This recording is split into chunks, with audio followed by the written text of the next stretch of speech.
आज आहे ना आहोंनी मस्त शेवग्याच्या शेंगा आणल्या होत्या, माझ्या आवडीचा भाजीपाला. मला शेंगा खूप आवडतात आणि त्या पण काळ्या मसाल्यामध्ये. मग मी म्हटलं त्या करूया, तुमच्यासोबत शेअर करूया.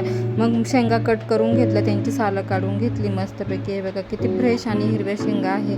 मग सालं काढली आणि लगेच कढईमध्ये उकळायला ठेवले. थोडंसं पाणी टाकलं, मीठ टाकलं आणि ते उकळण्यासाठी शिजण्यासाठी ठेवल्या.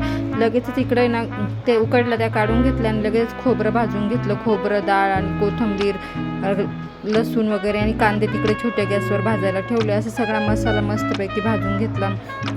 हे बघा कांदे पण खूप काळे झालेले आहेत, काळे होईपर्यंत भाजले, कारण आपल्याला काळी भाजी करायची होती. आणि ते लगेच ना वाटण्यासाठी घेतले डिशमध्ये. तर सगळं मिश्रण असं ना वाटण्यासाठी मिक्सरच्या भांड्यात ओतून घेतलं. आणि इकडे शेंगा पण उकडलेल्या होत्या, इकडे मस्त गरम गरम वाफ येते बघा त्याच्यातून. आणि लगेच ना हे मिक्सरमध्ये ना सगळं वाटून घेतलं.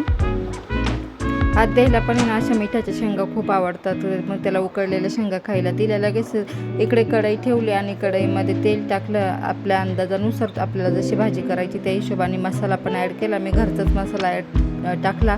त्यानंतर हळद टाकली आणि मस्त तेलामध्ये मिक्स करून घेतलं सगळं. नंतर वाटलेला मसाला टाकला.